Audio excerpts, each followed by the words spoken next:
Tervepä terve, arvon kuuntelija, ja tervetuloa Codex Ipsum podcastin 6. jakson pariin. Voidaan kutsua tätä tästä lähin myös CI-podcastiksi. Se tuntuu oikein kivalta ja raikkaalta suussa. Mikrofonin takana jälleen Peitsa Rauttio.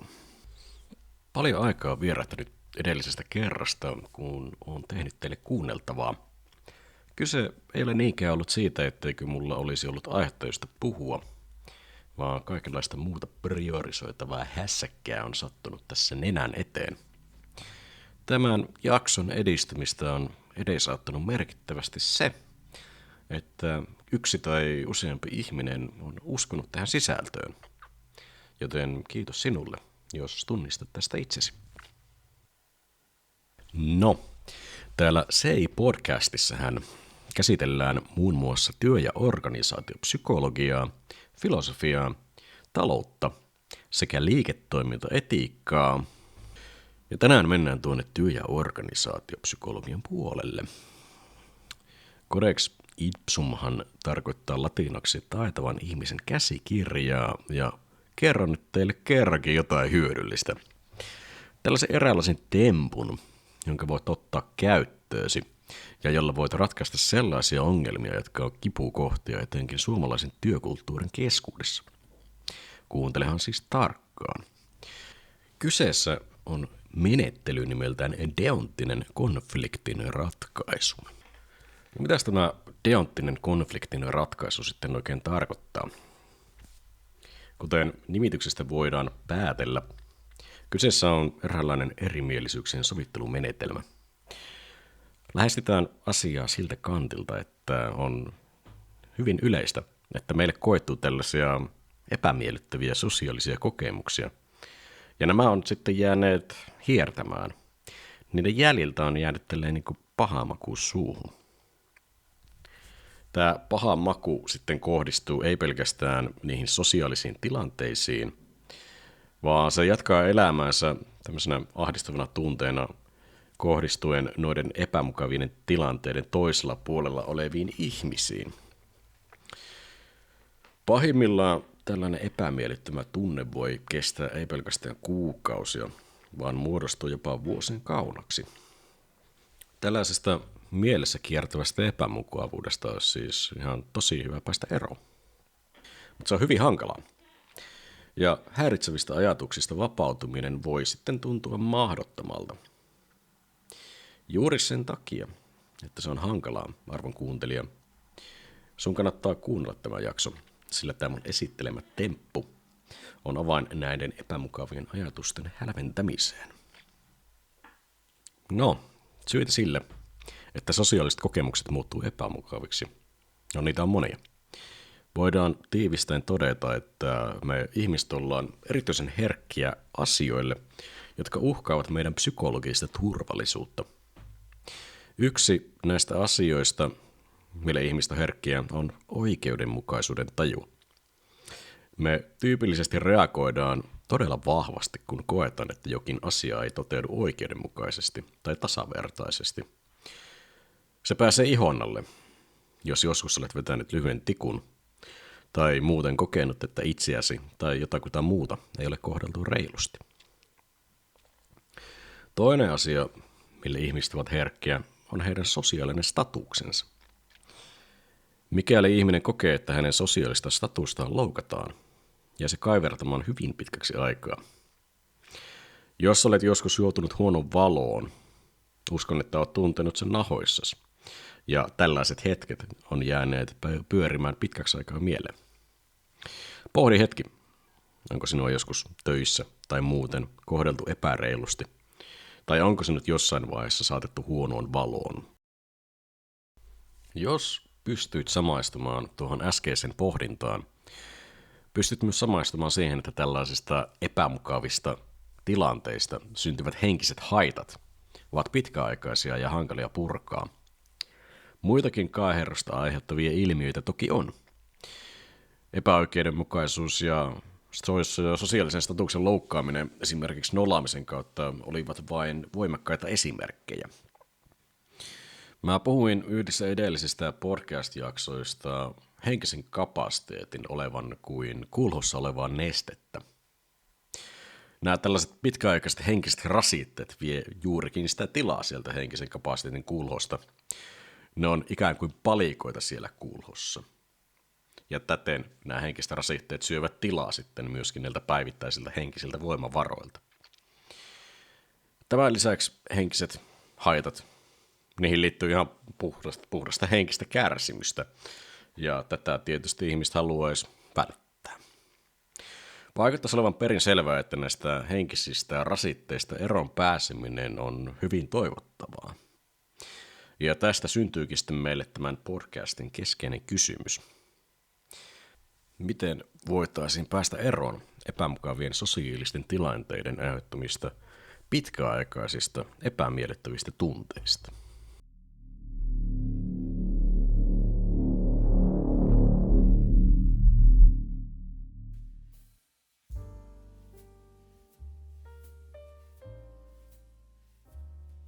No niin. Äsken todettuun ongelmaan tarjoan nyt vastaukseksi tätä deonttista konfliktin ratkaisua. Tämä deonttisen konfliktin ratkaisun käsittely jakautuu oikeastaan kahteen osioon. Ensinnäkin työ- ja organisaatiokontekstiin sidottuun aktiivisempaan ongelmanratkaisumenettelyyn ja toisekseen metakognition kehittämiseen. Metakognitio kuvastaa tällaisia henkilökohtaisia taitoja tarkastella ja käsitellä omia ajatuksia ja tunteita, ja tästä lisää sitten tuunempana. Tätä deonttista konfliktin ratkaisua avatessa olisi ensin hyvä paneutua siihen, mitä deonttinen tarkoittaa. Deonttinen logiikka on kiinnostunut tarkastelemaan muun muassa sitä, mitkä ovat velvollisuuksiamme, millaiset asiat tukevat tai haittavat näiden velvollisuuksien toteutumista, mitä meidän tulisi vähintään tehdä, mikä on sallittua ja mikä on kiellettyä, sekä mikä on pakollista ja mikä on vapaaehtoista. Erityisesti yhteiskuntatieteilijät, lainoppineet, liiketoiminta-asiantuntijat ja moraalifilosofit ovat kiinnostuneet tarkastelemaan käytännön tapahtumia deonttisen logiikan kautta, sillä deonttisen logiikan käsitteet ovat usein tekemisissä sen kanssa, miten ihmiset ja organisaatiot järkeistävät ja järjestävät käytännön toimintaansa. Jos deonttisesta logiikasta pitäisi antaa jonkinlainen asiakokonaisuuteen limittyvä tiivistelmä, se olisi, että deonttinen logiikka käsittelee velvollisuuksia. Seuraavaksi olisi hyödyllistä vähän määritellä, että mistä tällaisia tarkasteltavia velvollisuuksia syntyy. Koska puhutaan työ- ja organisaatiopsykologiasta, voidaan todeta, että käsitellään ihmisiä, jotka ovat jonkinlaisen organisaation palveluksessa. Jokainen organisaatio on tullut yhteen toteuttaakseen jotakin tiettyä asiaa tai toteuttaakseen jotain tiettyjä asioita. Organisaatiot ovat olemassa aikaansaadakseen jotain. Ja voidaan ajatella, että tätä tavoitetta mahdollistaakseen ja tehostaakseen organisaatiot haluavat joitain tiettyjä asioita. Esimerkiksi Volkswagen automerkki on olemassa aikaansaadakseen tiellä liikkuvia moottoriajoneuvoja. Ja moottoriajoneuvojen tuottamista tehostaakseen Volkswagen haluaa esimerkiksi vaikuttaa EU:n moottoriajoneuvojen päästörajoituksiin. Kuten huomaat, näiden erilaisten tavoitteiden ja halujen takana on paljon erilaisia nyansseja. Ja nämä nyanssit voivat sitten johtaa kaikenlaisiin liiketoimintakuperkeikkoihin, kuten aikanaan tapahtuneeseen Volkswagenin päästöskandaaliin. No nämä deonttisen logiikan kautta käsiteltävät velvollisuudet sitten ovat seurausta näistä organisaatioiden tavoitteista. Kun astut organisaation palvelukseen, sinulle syntyy velvollisuus toimia organisaation tavoitteiden edistämiseksi. No tälle on tiettyjä reunaehtoja, kuten työsuojelulait, työehtosopimus sekä itse työsopimus. Ja nämä ovat niinkään eksplisiittisiä velvoitteita. Ja eksplisiittinen tässä tarkoittaa, että kaikki sopimusosapuolet ovat tietoisia näiden reunaehtojen tarkasta sisällöstä. Eksplisiittisten velvoitteiden lisäksi on olemassa myös implisiittisiä velvoitteita, joita voitaisiin kuvailla vaikka sanomattomiksi säännöksi, ja nämä implisiittiset velvoitteet on sitten tämän asian pihvi. Implisiittiset velvoitteet ovat jokseenkin haastavampia selittää. Palataan siihen, kuinka organisaation palveluksessa olevan henkilön velvollisuus on toimia organisaation tavoitteiden edistämiseksi. Ja palataan myöskin siihen, että työpaikalla voi koitua epämukavia sosiaalisia tilanteita, jotka aiheuttavat henkistä kuormitusta. No, tähän sinun ja organisaation välisen velvollisuuteen kuuluu se, että ylläpidät hyviä välejä kollegoihin olemalla kohtelias ja kohtelemalla heitä reilusti. Organisaation tavoitteiden toteutumista nimittäin edistää se, että sen palveluksessa olevilla ihmisillä on hyvä yhteishenki, ja heille ei koidu tarpeettomia henkisiä rasitteita. Sen sijaan, jos kohtelet kollegoitasi huonosti ja aiheutat muille epämiellyttäviä tunteita, et ole pelkästään aiheuttanut kitkaa tiimityöhön, vaan myös sitonut tarpeettomasti kollegoidesi kognitiivisia resursseja. Kollegasi tarvitsevat työskentelyynsä sujuvan työskentelyympäristön sekä heidän kognitiiviset resurssinsa, ja olet nyt vienyt heiltä nämä pois. Tällaisella toiminnalla voi haitata organisaatioiden tavoitteiden toteutumista, ja tätä myöten sitten ihminen voi laiminlyödä velvollisuuksiaan. Tässä oli yhdenlainen deonttisen logiikan kautta tulkittu tapahtumaketju, ja tämä selittää, kuinka hyvät yhteistyötaidot ovat työmaailmassa korkeassa arvossa. Tämän vuoksi organisaatioiden tulisi myös investoida yhteistyötaitoja edistävään henkilöstötyöhön. Jos organisaatioiden ja yritysten tulisi investoida yhteistyötaitoja edistävään henkilöstötyöhön, niin hyvä kysymys sitten olisi, että millainen on tämä konkreettinen investointikohde? No, sehän on tietysti tämä deonttinen konfliktin ratkaisu. Keskeinen ongelma on, että nämä huonosta kohtelusta koituvat epämiellyttävät tunteet ovat pitkäaikaisia. Ja tarvittaisiin tästä johtuen jonkinlainen aktiivinen menettely niiden käsittelyyn. Kun mennään käytäntöön, konfliktilla tarkoitetaan jonkinnäköistä erimielisyyttä tai eripuraa kahden toimijan välillä. Ja näiden takana on aina jonkinnäköinen tapahtuma tai tapahtumaketju. Tämä on hyvä toistaa. Konflikti on jonkinnäköinen erimielisyys tai eripura. Tätä eripuran takana olevaa tapahtumaa ja tapahtumaketjua ei konfliktin ratkaisijan saappaessa lähtökohtaisesti vielä tiedetä, vaan se on konfliktin osapuolten kokemuksissa olevaa tietoa. Tämä tapahtumaketju tulisi jollain tavalla tuoda esiin, ja se tapahtuu luomalla tilanne, jossa osallistujat pystyvät avoimesti kertomaan, miten tapahtumat ovat edenneet heidän oman näkemyksensä mukaisesti. Se, että pystyy kertomaan avoimesti, vaatii suurta luottamusta siihen, että tilanne on psykologisesti turvallinen. Ja tämän psykologisesti turvallisen ympäristön luominen on hyvin riippuvainen tämän konfliktin ratkaisutilanteen ohjaajan henkilökohtaisista fasilitointitaidoista. Deonttisessa konfliktin ratkaisussa on siis kyseessä avoimesti etenevä ongelmanratkaisukeskeinen keskustelutilanne, jonka osallistujina on sosiaalisen konfliktin osapuolet sekä keskustelun mahdollistava ohjaaja. Tässä menettelyssä tämä konfliktin ratkaisija ei selvitä tätä konfliktin tapahtumaketjua itselleen ja omiin tarkoituksiinsa, vaan menettelyn tarkoituksena on ainoastaan kasvattaa kaikkien osapuolten ymmärrystä tästä sosiaalisen kitkaan johtaneesta tilanteesta. Tarkoitus on antaa kullekin osapuolelle mahdollisuus avoimesti kertoa, mitä on tapahtunut ja millaisia seuraamuksia näillä tapahtumilla on ollut. Tavoite ei ole tiristää kenestäkään irti anteeksipyyntöjä tai antaa rangaistuksia. Tosin anteeksipyyntö voi tilanteessa syntyä spontaanisti. Samoin voi koitua rangaistus, jos taustalla oleva teko on tarpeeksi vakava, mutta tämä rankaiseminen tulisi sitten käsitellä erikseen.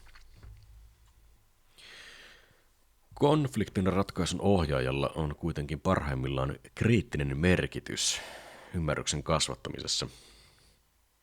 Jossain vaiheessa näissä avoimesti etenevissä kertomuksissa saavutaan siihen tapahtumaan, joka on aiheuttanut jossain osapuolessa näitä kognitiivisia resursseja sitovaa mielipahaa. Tämä on se kriittinen hetki, josta on osattava rakentaa osapuolten välillä ymmärrys siitä, mitkä puutteet yhteistyötaidoissa ovat aiheuttaneet tämän mielipahan syntymisen. Erittäin hyvä kysymys tällaisessa tilanteessa on esimerkiksi kysyä loukkaajalta, että miten hän ajattelee, että hänen loukkaava tekonsa on auttanut tai haitannut hänen kollegaansa suoriutumasta työvelvollisuuksistaan. Ehkä tämä loukkaaja ajatteli olevansa perin humoristinen, mutta mitä tosiasiallista hyötyä saavutetaan sillä, että aiheutetaan toiselle tarpeentonta mielipahaa ja haitataan tämän kautta toisen työskentelyä? Tässä vaiheessa pitäisi tulla perin selväksi, että mielipahan aiheuttaminen ei auta ketään ja että mielipahalla on pitkäkantoisia negatiivisia seuraamuksia. Ja jälleen tässä ei ole kysymys rankaisemisesta, ainoastaan ymmärryksen kasvattamisesta omia toimintatapoja ja muiden tarpeita kohtaan. Myös keskeinen ongelma, jonka tämä menettely ratkaisee, on, että turhan monia asioita yksinkertaisesti ainoastaan katsotaan sormien läpi, eikä niille tehdä mitään. Tämän menettelyn läpi jopa tahallisesti toimivat työpaikkakiusaajatkin kokee ruuvin kiristyvän ympärillään, josta on sinänsä hyötyä. Nimittäin kiusaajat jatkavat kiusaamistaan ja kaivan myrkyttämistä, ellei siitä koidu heille seuraamuksia. Ja kyllä, tässä on myös tärkeää huomata, että ainoastaan työntekijöillä ei ole velvollisuuksia toisiaan ja organisaatiota kohtaan, vaan myös organisaatioilla on velvollisuuksia työntekijöitä kohtaan. Puutteet organisaatioidenkin velvollisuuksien toteutumisesta työntekijöitä kohtaan tulee tämmöisessä menettelyssä esiin. Näin.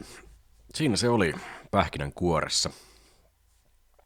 Deonttinen konfliktin ratkaisu siis on tällainen ryhmämuotoinen, ratkaisukeskeinen, psykologinen haastattelumenettely. Tämän ryhmähaastattelun lisäksi menettelyä kannattaa pohjustaa yksilökeskusteluilla, etenkin vähintään sen osapuolen kanssa, joka on kokenut tulleensa loukatuksi, ja joka yleensä on myöskin tämän konfliktin ratkaisun menettelyn alulle paneva taho. Käsiteltävät tapahtumaketjut sisältävät usein tunnelatauksia, ja tällaista sessiota tulee olla ohjaamassa asiaan perehtynyt henkilö. Ilman ohjausta osallistujilla on taipumus olla defensiivisiä, kierrellä totuutta ja antaa sosiaalisesti hyväksyttäviä vastauksia, sekä osallistumishalukkuus ja luovuttamiskynnys on matalampia ilman ohjaajaa. Kaikki tämä mun antama alustava kertomus ja ymmärrys tästä logiikasta kuvastaa myös eräänlaista kiintopistettä, jonka ympärille rakentuu tämän konfliktin ratkaisuohjaajan intuitio ja vakuuttavuus. Esimerkkinä riittävästä intuitiosta ja vakuuttavuudesta keskustelu voi tavallaan hyytyä ja jäädä jonkinnäköiselle päätepysäkille. Asiat ikään kuin jää leijumaan ilman että mikään konkreettisesti ratkeaa tai muuttuu.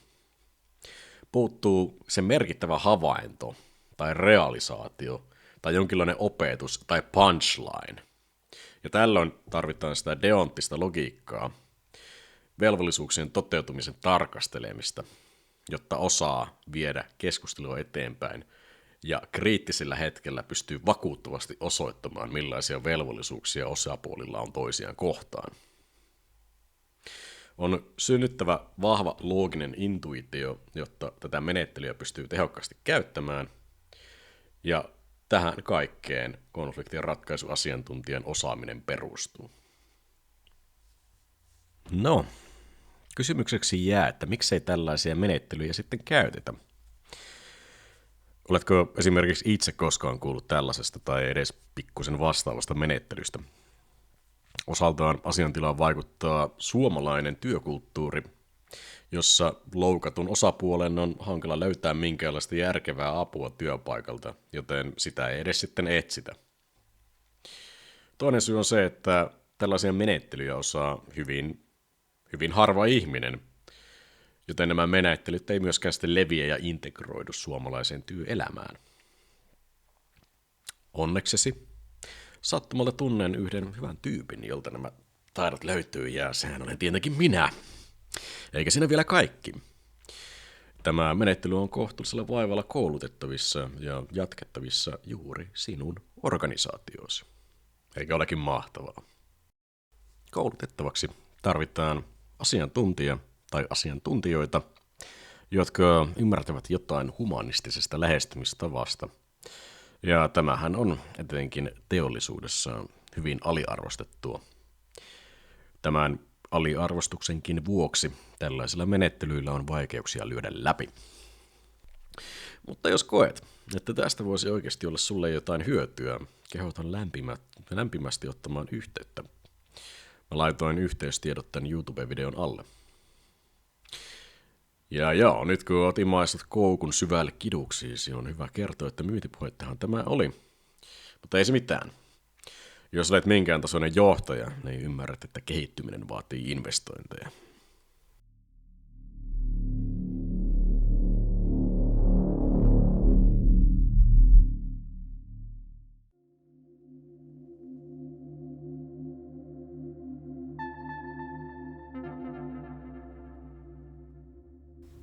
No niin, kaikki tuo edellinen oli deonttisen logiikan soveltamista työ- ja organisaatiokontekstissa.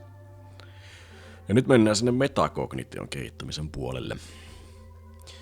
Hypätään myös muihinkin sosiaalisiin konteksteihin kuin työmaailma. Tämä metakognition kehittäminen, kuten alussa mainittua, perustuu oman ajattelun kehittämiseen. Tästä voit löytää henkilökohtaista apua itsellesi, eli tämä on niin ikään self-help lähestymistapa, joka ei vaadi erityisesti asian tuomista kenenkään eteen. Tämä on itse asiassa hyvin yksinkertainen temppu, kun tämän logiikan hahmottaa. Lähdetään siitä, että olet sellaisessa tilanteessa, että koet kitkaa jonkin työyhteisösi jäsenen kanssa, eikä välttämättä ole oikein mitään tapaa käsitellä asiaa. Nämä negatiiviset, epämiellyttävät ajatukset pyörii vaan sun mielessä ja kaipaa sitten, että olisi jonkinnäköinen tapa päästä niistä eroon. Muistanet tuosta aiemmasta sisällöstä sen, että työyhteisön jäsenillä on velvollisuus olla aiheuttamatta henkisiä rasitteita toisilleen, ja kuinka tämän velvollisuuden noudattamatta jättämisellä on monimutkaisia ja pitkäaikaisia negatiivisia seurauksia. Ja ajattele asiaa näin.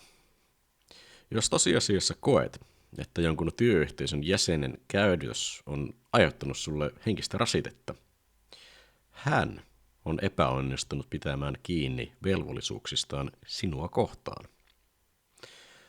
Tässä yksittäisessä tapahtumassa ei ole kyse sinusta, vaan siitä, että sinua on kohdeltu epäasiallisesti, ja tämä epäasiallinen kohtelu on myöskin loukkaus kohti koko työyhteisön yhteistä henkeä. Asian kääntämisellä tällä tavalla on merkitystä sille, miten tilanne näyttäytyy omassa sisäisessä maailmassasi. Kuten aiemmassa deonttisessa konfliktinratkaisun menettelyssä, tämän ajattelutavan muutoksen tarkoituksena on kasvattaa omaa ymmärrystäsi tilanteesta, sekä nyt myöskin antaa työkaluja nostaa itsesi tuosta tilanteesta koituneen mielipahan yläpuolelle. Jos tosiasiassa koet, että jonkun työyhteisön jäsenen käytös on aiheuttanut sinulle henkistä rasitetta, hän on epäonnistunut pitämään kiinni velvollisuuksistaan. Se ei ole sinun oma syysi. Sinun kollegallasi oli velvollisuus kohdella sinua hyvin, ja se henkinen rasite, jota koet, on seurausta kollegasi yhteistyötaitojen puutteesta. Eikä siihen, mitä tapahtui, enää pysty vaikuttamaan, joten tästä nykypäivän näkökannastakin katseltuna on turha jatkaa murehtimista. Tämä on voimakas ajattelutapa, joka nostaa sinut pois menneisyyden löyhästä hirrestä. Ole kuitenkin armollinen. Ihmiset eivät välttämättä ole kovinkaan tietoisia omista velvollisuuksistaan ja siitä, mitä vaikutuksia heidän teoillaan on. Ja jotkut eivät käsittele omaa käytöstään kovinkaan syvällisesti. Liian ankarat tulkinnat ovat tarpeettoman tuomitsevaisia ja voivat johtaa syvempiin ja hankalampiin ajatuskierteisiin.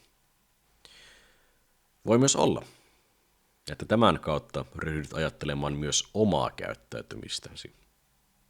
Ja syntyy realisaatiota siitä, kuinka voisit itse ylläpitää paremmin omien velvollisuuksiesi toteutumista. Voi olla täysin mahdollista, että omalla käytöksellesi olet myös myötävaikuttanut tilanteen syntymiseen. Kukaan meistä ei ole täydellinen. Mutta tämä yksittäinen tapahtuma on eri asia kuin mitä sinä olet. Se tapahtuma ei määrittele sinua. Tuota tapahtumaa, toisen ihmisen vastuita ja sinua omana itsenäsi on hedelmällistä tarkastella erillisinä kokonaisuuksina. Millaisia fiiliksiä tuo edellinen herätti? Varmaankin jonkinlaisen tunteen syntymiseksi tarvitaan jonkinlaista samaistumista tuohon edelliseen. Oli miten oli, tämä metakognitiivinen ja self-help-tyylinen lähestymistapa implikoi, että se on parhaiten sovellettavissa henkilökohtaiseksi avuksi. Ja tämän voi aika hyvin todeta siitä, kuinka kollegasi repittäminen siitä, kuinka hän on epäonnistunut velvollisuuksissaan, tuskin tulee saavuttamaan kovinkaan positiivista reaktiota. Tämä johtunee siitä, että velvollisuuksien vetoaminen koskettaa ihmisen itsepäätäntävaltaa, eli autonomiaa. Jos menet selittämään jollekulle, että hänellä on velvollisuus tehdä vähän sitä sun tätä, pyrit kaventamaan hänen itsepäätäntävaltaansa. Tämä ei tule menemään kovinkaan hyvin läpi, sillä autonomia, itsepäätäntävalta, on yksi ihmisen psykologisista perustarpeista. Eivätkä ihmiset suhtaudu kovinkaan hyvin siihen, että heidän psykologisiin perustarpeisiinsa kajotaan. No sitten, työn ohella on muitakin sosiaalisia konteksteja, joihin voi soveltaa deonttista logiikkaa. Vaikkapa ystävyyssuhde, parisuhde ja avioliitto ovat erilaisia sosiaalisia konteksteja. Nämä onkin aika hyviä esimerkkejä, sillä niiden voidaan ajatella sisältävän enenevissä määrin erilaisia velvollisuuksia. On tavallaan erikoinen tapa nähdä esimerkiksi ystävyyden sisältävän velvollisuuksia, mutta todellisuudessa onnistuneen ystävyyssuhteenkin taustalla on implisiittinen velvollisuus kohdella toista hyvin. Mietipä sitä. Ja mitä korkealle mennään tässä esitetyssä ihmissuhdehierarkiassa, sitä enemmän myöskin matkaan tulee eksplisiittisiä velvollisuuksia. Yhdessä sovittuja tapoja toimia ja olla yhdessä. Ja syntyy myös pitkäaikaisia tavoitteita sitten tälle yhdessäololle. Voidaan kornisti todeta, että parisuhde ja avioliitto ovat pienen skaalan organisaatioita. Organisaatiohan on määritelmällisesti kokonaisuus, johon on kokoontunut enemmän kuin yksi ihminen toteuttamaan jotain tavoitetta. Ehkä ystävyydelläkin voi olla yhteisiä tavoitteita ja eksplisiittisiä velvollisuuksia. Mutta sitten on kysyttävä, että missä menee ystävyyden ja yhteistyökumppanuuden raja. Kenties voidaan sanoa, että yhteistyökumppanuus ei välttämättä vaadi ystävyyttä. Tämä raja on varmaan jokseenkin häilyvä. No, tämän kautta voidaan tehdä eräänlainen hauska käsitteellistäminen. Ihmissuhteita voidaan tavallaan käsitellä omina kokonaisuuksinaan tai järjestelminään. Ajattele asiaa vaikka siten, että yritys on eri asia kuin sen työntekijät. Yritys on niin ikään oma entiteettinsä, johon sen työntekijät kohdistavat panoksia. Ja tästä vuorovaikutuksesta myös koituu työntekijälle erinäisiä hyötyjä ja velvollisuuksia. Ihmissuhteetkin voidaan hahmotella siten, että ne ovat järjestelmiä, joihin voi kohdistaa erilaisia panoksia, ja niistä olemisesta koituu erilaisia hyötyjä ja velvollisuuksia. On olemassa tämmöinen käsite, jota kutsutaan systeemiefektiksi. Ja tämän mukaan erinäisillä järjestelmillä pystytään tuottamaan suurempia hyötyjä kuin mikä on niihin laitettujen panosten summa. Mieti vaikka avioliittoa esimerkkinä siitä, miten parhaimmillaan siihen sijoitetulla panoksilla aikaan saadaan hyötyjä, joita ei koskaan koituisi, jos nämä panokset käytettäisiin yksinään. Ja tällä en tietenkään tarkoita ainoastaan taloudellisia panoksia ja hyötyjä, vaan tämä konteksti sisältää myös esimerkiksi emotionaalisia näkökulmia. Voitaisiin sanoa, että hyvin toimiva järjestelmä jalostaa siihen kohdistuvia energioita korkealaatuisemmiksi ja laajemmalle ulottavammaksi hyödyiksi. Ja sitten toisaalta huonosti toimivalla järjestelmällä ei aikaan saada hyvänlaatuisia lopputuloksia, vaan panokset menevät hukkaan, ne lopputulokset, niiden arvo, niiden hyöty on vähäisempi kuin ne panokset yksinään. Tämä on vähän niin kuin tämmöinen, että koituu negatiivinen systeemiefekti. Mutta kenties negatiivisistakin lopputuloksista voidaan kuitenkin oppimisen kautta saada jotain hyödyllistä irti. Pakko kyllä myöntää, että tämä ihmissuhteiden tarkasteleminen organisaatioina on hyvin kornia. Tämä liipaa liian läheltä taloustiedettä, jota mä pidän lähtökohtaisesti jokseenkin epäilyttävänä. Mutta tällaisesta näkövinkkelistä asioiden katseleminen voi tuottaa hyödyllisiä havaintoja laatikon ulkopuolelle. Kuuntele vaikka tätä esimerkkiä.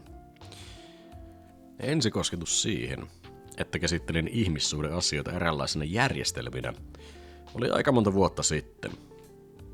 Olinpa kerran istumassa illuttaa ja keskustelu tuolloin pyöri sellaisen aiheen ympärillä, että mun tuttuni kertoi hänen kaverinsa tulevan kylään. Ja tämä mun tuttu sitten myöskin kertoi hänen usein tarjoavan tälle ystävälleen majapaikkaa ja syötävää ja juotavaa ja lämmittää jopa saunaakin. Tämä mun tuttuni tarjoama vieraanvaraisuus oli hyvinkin anteliasta. Ikävä kyllä tämä vieraanvaraisuus ei sitten saanut vastakaikua. Tämä on siis tapahtunut useampaa kertaa.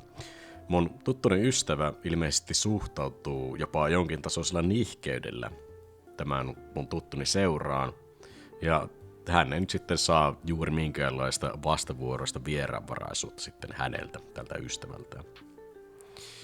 Tämän mun tuttuni naisystävä oli siinä keskustelussa vieressä mukana, ja ilmassa oli jonkin tasoista närkästymistä tähän vallitsevaan asiantilaan. Tämän myötä mä avasin suuni ja vertasin ystävyyttä eräänlaisen järjestelmään, johon osallistuvien jäsenten panosten on oltava yhtäläiset, jotta tämä järjestelmä on tasapainossa. Tämä tuotti eräänlaisen aha-ilmiön, joka selkeästi auttoi tätä tyttöystävää sanottamaan sitä, että mikä tässä tilanteessa närkästytti. Kuten tuli aiemmin tässä podcast-jaksossa todettua, ihmiset ovat hyvin herkkiä tasapuolisuudelle ja oikeudenmukaisuudelle. Ja hyötyjen epätasainen jakautuminen saa ihmiset kyllä kokemaan henkistä epämukavuutta. Samoin myös tämä mun ystävä sai tästä revelaatiota, tai inspiraation tehdä asialle jotain. Joten tämän myötä syntyi myös konkreettinen käytöksen muutos. Kenties asialle ei oltu aiemmin tehty mitään sen vuoksi, että tämä tilanteen ratkaisu vaati omien puolien pitämistä, ja on vaan paljon helpompaa olla tekemättä mitään kuin pitää omia puolia. Itse asiassa tällaisten sosiaalisten haasteiden ratkaiseminen on hyvin harvoin helppoa. Nimittäin tässäkin tilanteessa vastavuoroisuuden vaatiminen omasta vieraanvaraisuudesta on jollain tavalla niin kuin vieraanvaraisuuden perusluonteen vastaista. Vieraanvaraisuus on jotain semmoista, että siitä ei tulisi niin kuin pyytää vastaan mitään. Ymmärrättekö? Tuosta edellisestä esimerkistä voidaan vielä viisastua tekemällä tämmöinen hauska rinnastus fysiikkaan. Toteamalla, että mikäli järjestelmään kohdistuvan tai sieltä poistuvan energian suhde on epätasapainossa, järjestelmä on epästabiili. Ja tämän jatkuvasti kasvavan epätasapainon johdosta järjestelmä ennen pitkää hajoaa. Toisaalta, mikäli järjestelmä on liian stabiili, siinä ei myöskään tapahdu minkäänlaista evoluutiota eikä se pysty kehittymään. Nämä on hyvin mielenkiintoisia näkökulmia, jos ne rinnastaa ihmissuhteisiin. Nämä järjestelmien stabiilius, evoluutio ja hajoaminen on sellaisia asioita, mistä järjestelmäasiantuntijoiden ohella kaosteoreetikot on kiinnostuneita.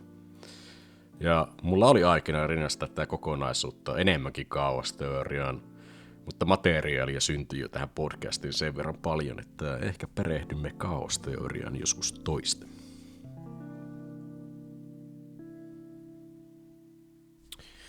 No niin, alkaa olemaan aika saada tämä ajatusten virta tyrehtymään ja on parempi lähestyä jonkinnäköistä loppukaneettia. Ympyrä on valmis, kun palataan hetkeksi velvollisuuksiin ja ihmissuhteisiin.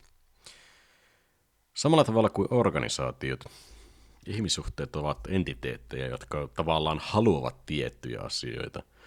Ja näiden halujen ja tavoitteiden kautta muodostuu sitten velvoitteita näiden ihmissuhteiden osapuolille. Tämähän sinä jo tieditkin. Mutta meillä on nyt kuitenkin tällainen hyvin mielenkiintoinen dilemma.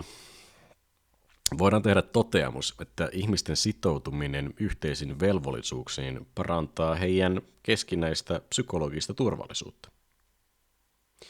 Mutta yhtäaikaisesti nämä velvollisuudet kuitenkin rajoittaa ihmisen itsepäätäntävaltaa. Ja ihmiset tyypillisesti kokevat henkistä epämukavuutta ja tekevät vastarintaa, kun heidän itsepäätäntävaltansa kärsii.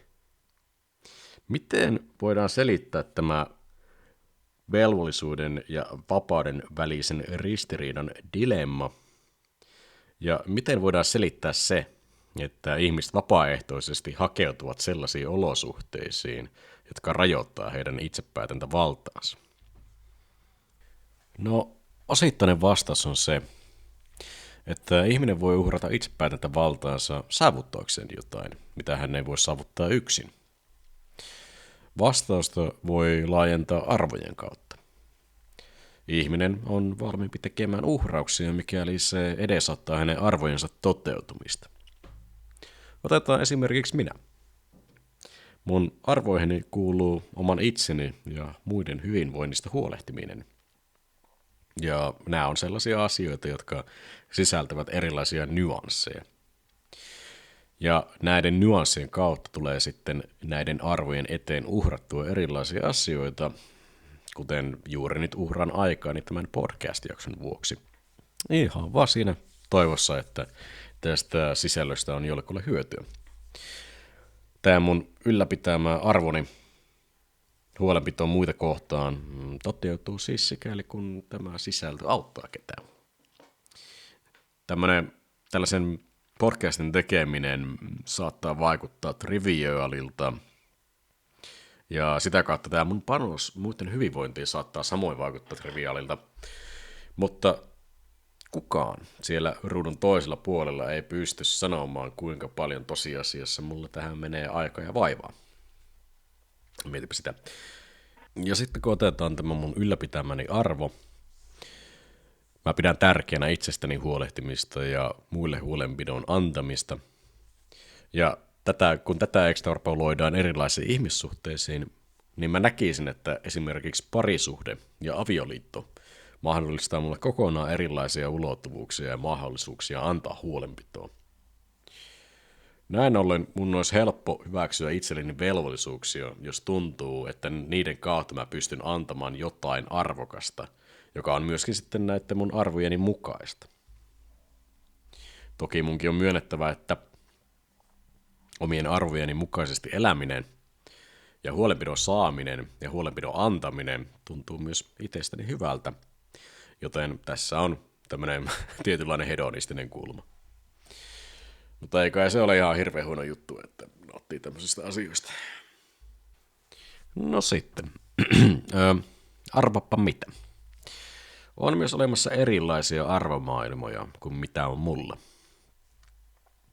Jotkut voivat lähestyä ystävyyttä, parisuhdetta tai avioliittoa siltä kantilta, että niistä ihmissuhteista koituu heille statushyötyjä tai materiaalisia hyötyjä.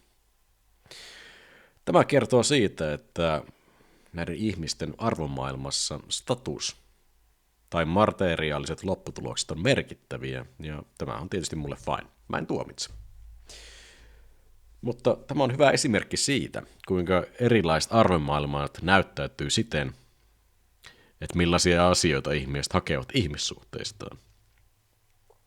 Nykypäivän maailma näyttäisi pyörivän paljon statuksen ja materialismin ympärillä, ja täten se tuottaa statuskeskeisiä ja materialistisia ihmisiä, joka on hyvä pitää mielessä, kun pohtii näitä juttuja. Näissä asioissa on myös sellainen mielenkiintoinen puoli, että kun saavuttaa sellaisen pisteen, jossa elää, hengittää ja kokee todella vahvasti sitä oman arvomaailmansa energiaa, se myös näkyy ulospäin. Ja tällaiseen energiaan helposti tarttuu vähän sellaisia energiaa hyväksikäyttäviä ihmisiä. Ne, joilla on statusta, kerää ympärilleen sellaisia ihmisiä, jotka pyrkii nostamaan ihmissuhteen kautta itseään ylöspäin. Materialistit vetävät puoleensa niin sanottuja golddiggereitä. Sitten vapaiden, omia polkujaan kulkevien ihmisten energia resonoi kontrolloija henkisissä ihmisissä. Kontrolloinnista puheen ollen, mä näin tuossa hiljattain uutisotsikon koskien mikromanagerointia parisuhteessa. Mieti, kuinka absoluuttisen raivostuttavaa on se, että kotonasi on takapiru, joka asettaa sulle päivästä toiseen lisää ja lisää pieniä vastuita. Ikään kuin on jatkuvasti kasaantuva ja kasvava sääntökirja, jota sun pitää noudattaa. Eikä loppua ole koskaan näköpiirissä. Eikö kuulostakin aivan uskomattomalta painajaiselta? Ja työmaailmasta myöskin löytyy mikromanagereita, jotka on yhtä lailla painajaisia. Mistä tällainen kontrollointi sitten johtuu? No, kontrolloijan omista epävarmuuksista. Ja kontrollointi on tämmöinen alitajunnan strategia hallita omien epävarmuuksien aiheuttamia epämiellyttäviä tunteita. Ja samoin kaikki nuo muutkin hyväksikäyttäjät pyrkivät ihmissuhteidensa kautta kompensoimaan omia epävarmuuksiaan ja sitä kautta hallitsemaan epävarmuuksistaan koituvia epämiellyttäviä tunteita. Tällaiset epävarmuuksien peittelyä varten olemassa olevat ihmissuhteet on kuin karikatyyrejä ja siten onttoja.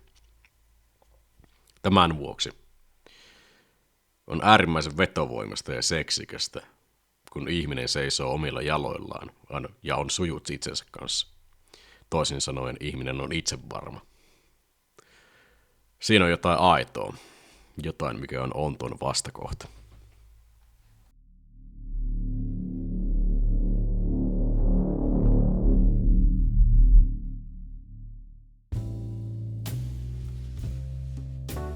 All right. Virallinen asiaosuus oli sitten siinä. Ja nyt tulee outro, eli kaikenlaisia hassuja henkilökohtaisia ja ajankohtaisia kuulumisia. No mitäs minä? Parisen vuotta on vierähtänyt edellisestä podcast-jaksosta. Tällä välin mä oon opiskellut Jyväskylän yliopistossa informaatioteknologia-alaa, joka oli tietenkin jälleen yksi vähän valinta tässä mun elämän valintojen joukossa. Nyt kun keinoälyvallankumous saapui ja myllersi IT-alan kaikki työnäkymät. Melkoinen täysosuma siis, mutta uskonpa, etten ole ainoa ihminen tässä samassa uppoavassa veneessä. No tämän kautta on kuitenkin saapunut mun elämääni muutamia mielenkiintoisia kommelluksia. Esimerkiksi mä tein tuossa yliopistolla kvanttiinformaation ja laskennan tutkimusryhmässä puolisen vuotta duunia tutkimusavustajana. Se oli ihan hauskaa. On myös kompuroinut itseni järjestötoimintaa ja musta on näillä näkymin tulossa puheenjohtaja kognitiotieteen maisteriohjelman ainejärjestö Cogitolle. Ihan hauskaa tämäkin. Ehkä kerron näistä mun kvanttitieteen duunista ja Cogiton puheenjohtajuudesta joskus lisää. Tätä podcast-jaksoa oli vähän outoa käsikirjoittaa, sillä deonttisesta konfliktin ratkaisusta itsestään ei ole juuri yhtään materiaalia netissä. Tämä on menetelmä, jonka mä opin Alankomaissa opiskellessani, ja asiaa kerrottaessa piti käyttää aika paljon luovuutta sen suhteen, että sinä, arvon kuuntelija, saat tästä jotain hyödyllistä irti. Ensinnäkin se, mitä opin aikana, oli englanniksi, ja tämä sitoutui täkäläiseen työ- ja organisaatiokontekstiin. Ja Alankomaissa tyypillisesti on tasa-arvoisempi ja demokraattisempi työmaailma kuin mitä täällä Suomessa. Suomessa työelämä vaikuttaa hyvin hierarkiselta. Ehkä tässä on jotain oppimisen arvosta, nimittäin Alankomaat on populaatioltaan varsin pieni maa, vähän niin kuin Suomi, mutta sikäläinen talous on paljon paremmassa jamassa kuin täällä.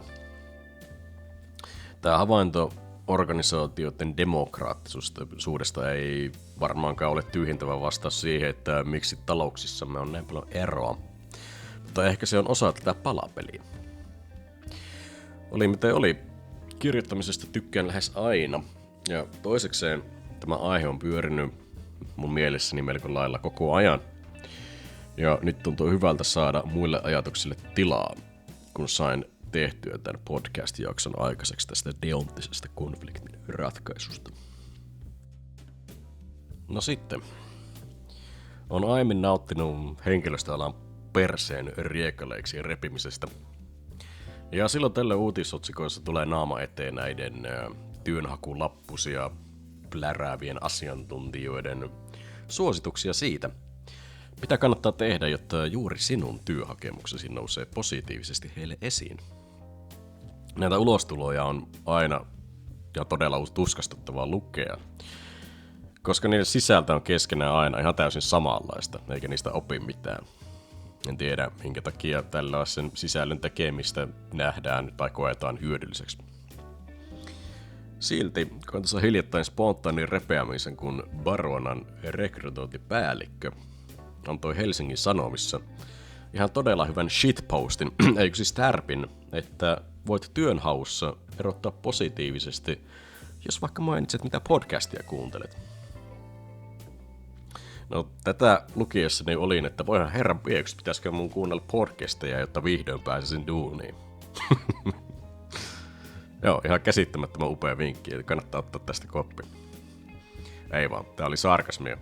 Toi oli ihan umpisurkea neuvo, joka on annettu ihan sen vuoksi, että rekryfirmoilla ei ole mitään todellista tekemistä, ja Baronalla on nyt pakottava tarve saada jostain näkyvyyttä. Linkki tähän erittäin surullisen kannanottoon, eli Hesarin artikkeliin, löytyy tuolta YouTube-videon alta. Mä oon myös huomannut, että julkinen mielipide on kääntynyt hyvin happamaksi rekrytointitahoja vastaan, joten kaiketi olin aikani edellä näillä mun podcast-jaksojeni tulenkatkoisilla pohdinnoilla. Rekrytointifirmojen tekemät huuhaa-psykologiset testit on saanut ryöpytystä ja täysin hyvästä syystä. Ikävä kyllä asia menee niin, että ilman psykologian formaalia koulutusta ei ole minkäänlaista asiantuntijuutta, jolla osaisi rakentaa psykologisia tutkimusasetelmia. Eikä myöskään ole sitä osaamista, jolla riittävällä tarkkuudella voisi tulkita psykologisten testien tuloksia. Joten on perin selvää, että mikäli toista ja toiset ihmiset laitetaan asialle, niin saadaan sitten myös näitä huuhaa tuloksia ja ansaitusti lokaa niskaan. Mietin nyt vaikka sitä, kuinka äsken kerroin siitä, kuinka työnhakijan soveltuvuutta nykyään arvioidaan sen perusteella, mitä podcasteja kuuntelee. Podcastien kuuntelemista ei voida missään nimessä pitää vedenpitävänä työnhakijan arviointiperusteena, joten tervetuloa huuhaa-psykologian tulevaisuuteen. Elämme todella rekrytointisirkuksen takapihalla. Tässä olisi nyt markkinan osoittama kehityksen paikka, joskin oman luottamukseni rekrytointi-innovoinnin tasoon ei ole kovinkaan korkea. Tietysti on tuon alan oma asia, mikäli haluaa jatkaa naurunalaisena olemista. Se on kuule ihan oma syy. Joo, totta. Ei kai tässä muuta. Ennustin edellisessä CI-podcast-jaksossa, että Thatcherimainen oikeistolainen hallintotapa on lisännyt Iso-Britanniassa ja muutenkin maailmalla työttömyyttä, ja näin on sitten vastaavasti tapahtunut tässä parin edellisen vuoden aikana täällä Suomessakin tällaisen vastaavan hallintotavan johdosta. Vaikka tietyllä tapaa tuottaa mielihyvää, kun sanalla oikeassa, tosiasiassahan tällainen tieto lisää tuskaa. Nimittäin jos Iso-Britannian kehitystä katsoo Thatcherin kaudesta eteenpäin, nähtävissä on tuloerojen ja elinkustannusten jyrkkä nousu. Iso-Britanniahan on melkein kuin kehitysmaa sen alimmille yhteiskuntaluokille, ja tuossa maassa nuo alimmat yhteiskuntaluokat ovat luvattoman suuret. Uskomattoman moni ihminen vauvasta vaariin elää köyhyydessä, ellei jopa niukkuudessa. Mikäli täällä kotoa Suomessa jatketaan samaan suuntaan, tätä on myös täällä tarjolla. Mutta mäpä en tällaiselle kehitykselle suunnille paljon mahda. Näyttää siltä, että pelin pelaaminen enenevissä määrin johtaa siihen, että jää tyhjä arpa käteen. Joten pitäisi oikeastaan varmaan vaan keskittäytyä irrottautumaan kaikesta tämän Matrixin sekoilusta. Tämänkertainen biisisuositus on eräältä anonyymiltä itä-eurooppalaiselta artistiduolta tai artistikollektiivilta kuin Xic, KCIK. Ja tämän suosituskappaleen nimi on 33. Tässä parin vuoden aikana ei ole tapahtunut juuri mitään kovinkaan tajunnan räjäyttävää oman elämäni kohdalla. Ja tavallaan se kuvastaa niitä olosuhteita, missä Xic sai alkunsa. Tarinan mukaan tämä duo tai artistikollektiivi aloitti tekemään letkeä housimusiikkiaan koronasulkujen aikaan, jolloin nämä artistit olivat suljettuna kotonaan. Mulla on nyt vähän samanlainen fiilis kuin tuolloin, nimittäin tämän päivän opiskelut ja luottamustehtävät ja samalla kaikenlainen muu aikaa vievä tauhka. Ja toisaalta tietynlainen näköalattomuus tekee tästä mun olemassaolosta samankaltaista paikalla grindailemista kuin mitä se oli noiden koronasulkujen aikoihin. Vaikka itse aloin kuuntelemaan Xiciä vasta tässä alkuvuodesta, tämä artistiduon muutaman vuoden takaisen syntytarinan maalaama kuva resonoi juuri nyt mussa jostain kumman syystä. Linkki kappaleeseen on tuolla YouTube-videon alla ja oikein mukavia kuunteluhetkiä. No niin, se siitä. Ensi kerralla ehkä kerron teille lisää siitä kaosteoriasta ja ehkä kerron myös uskonnosta. Tai sitten jostain muusta. Eikö olekin jännittävää? Tykkää, kommentoi, jaa ja palauttaa.